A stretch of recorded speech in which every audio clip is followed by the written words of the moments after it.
तर दुसरीकडे परभणीचे ठाकरेंचे खासदार संजय जाधवांकडून पक्ष सोडण्याचे संकेत देण्यात आले। आज ठाकरेंसोबत आहे, उद्या सांगता येणार नाही असं खासदार संजय जाधव म्हणाले। तर मन चंगा तो कटोरी में गंगा एका हॉस्पिटलच्या लोकार्पण सोहळ्यामध्ये संजय जाधव यांनी हे विधान केलंय।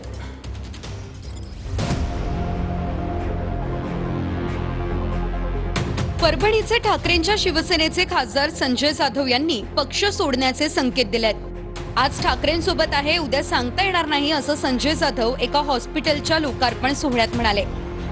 परंतु शेवटी परिस्थिती काय काय निर्माण होईल ती उद्याची आज नाही सांगू शकणार, म्हणजे प्रश्नार्थक चिन्ह टाकून सोडतो।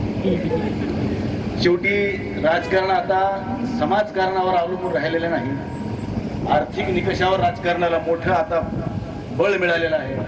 मतदाराला सुद्धा वाटतंय की मला किती नगदी मिळणार आहे ते बघा।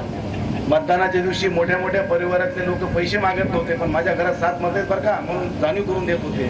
अरे मन चंगा तो कटवटे में गंगा, नियत में खतरा झोली में फतरा। समाजासाठी काही करायचंय, समाजासाठी काही केलं पाहिजे, त्या भूमिकेतून काम करत असताना जीवनामध्ये चढ उतार येत असतात। पण आम्ही उतार खूप बघितले, चढ आणखी बघायचा बाकी आहे। ज्या दिवशी काय योग येईल तेव्हाचा तेव्हा ठरू। खासदार संजय जाधव यांनी पक्षाच्या बैठकीला अनेकदा दांडी मारली आहे। उद्धव ठाकरेंनी शिवसेना भवनात परभणी जिल्ह्याची बैठक बोलावली होती। त्या बैठकीलाही खासदार जाधव अनुपस्थित होते। सध्याचं राजकारण आर्थिक निकषांवर अवलंबून असल्याचं जाधव यांचं म्हणणं आहे। सत्तेत नसल्यानं निधी मिळत नसल्याची खंतही त्यांनी व्यक्त केली आहे।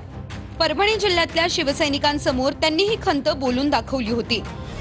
खासदार जाधवांनी ठाकरेंची साथ सोडण्याचे स्पष्ट संकेत दिले। त्यामुळे जाधव आता ठाकरेंची साथ सोडून शिंदेंच्या शिवसेनेत जाणार की दुसऱ्या पक्षाची चाचपणी करणार हे पाहावं लागेल।